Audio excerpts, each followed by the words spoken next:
Peuple gabonais, peuple Biliptako Gourma, peuple africain, je vous adresse mes salutations depuis vos différentes positions. Je suis Eric Richard et là, le Gabonais panafricain. Aujourd'hui, nous allons faire immersion du côté de l'AES au niveau du Burkina Faso.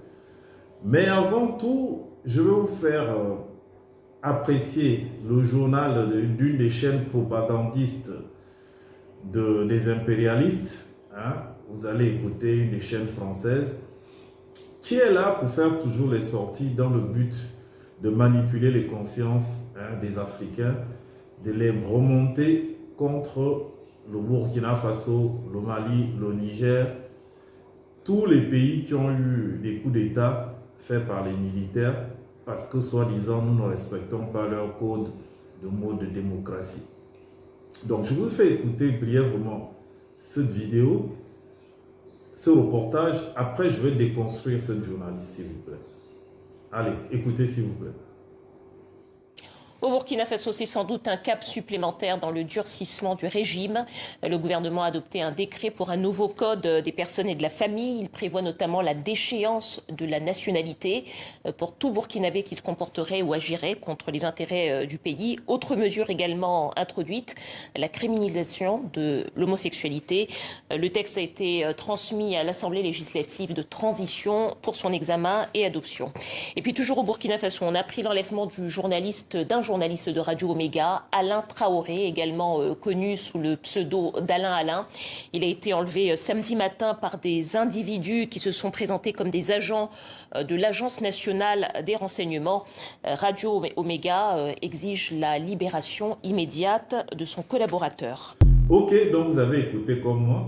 La journaliste de France 24 ou TV5 dit qu'au Burkina Faso, un nouveau code de la famille qui a été mis en place, qui consiste à aboutir à la déchéance de la nationalité pour tout Burkinabé qui mène des actions contre son pays.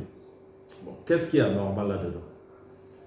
On a des Burkinabés qui sont dans des pays étrangers, qui manigancent des coups d'État pour déstabiliser le Burkina Faso. On a des Burkinabés qui travaillent avec des djihadistes pour venir attaquer leurs propres frères. Donc ce genre de Burkinabé, si il est avéré juridiquement qu'ils sont coupables de déstabilisation contre leur pays, c'est normal qu'on applique la déchéance de la nationalité. Parce qu'on est dans des cas extrêmes. Des Africains qui meurent, ce n'est pas des moutons, c'est des hommes, ce n'est pas des animaux. En France, il y a la déchéance de nationalité seulement quand tu critiques la politique française en Afrique. On a vu avec Kémy Séba, on a vu Franklin Yamsi qui s'est rendu plusieurs fois au tribunal, on a vu Alain Foucault, etc. Parce que seulement on critique. Macron a amené la dictature. La France n'a jamais été aussi bas que depuis que Macron est président. C'est incroyable.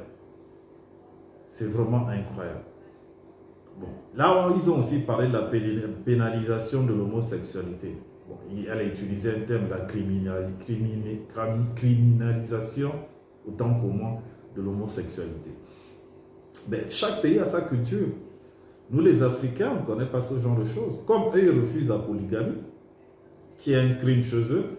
Chez nous, l'homosexualité est un crime. Qu'est-ce qu'il y a de mal à ça? Ce n'est pas un scoop. Maintenant, après, ils vont vous parler d'un enlèvement de journalistes. Tout ça pour noircir le tableau d'Ibrahim Traoré, pour déstabiliser les pays d'AES, parce que c'est par ces pays que viendra la libération de l'Afrique. Donc, je voulais juste déconstruire ce journaliste, parce que nous sommes dans une bagarre de communication. Il était important de sortir à chaque fois qu'il sorte.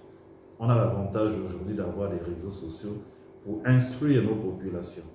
Quant à moi, je vous dis au revoir depuis vos différentes positions. Que Dieu vous bénisse pour notre prochain podcast.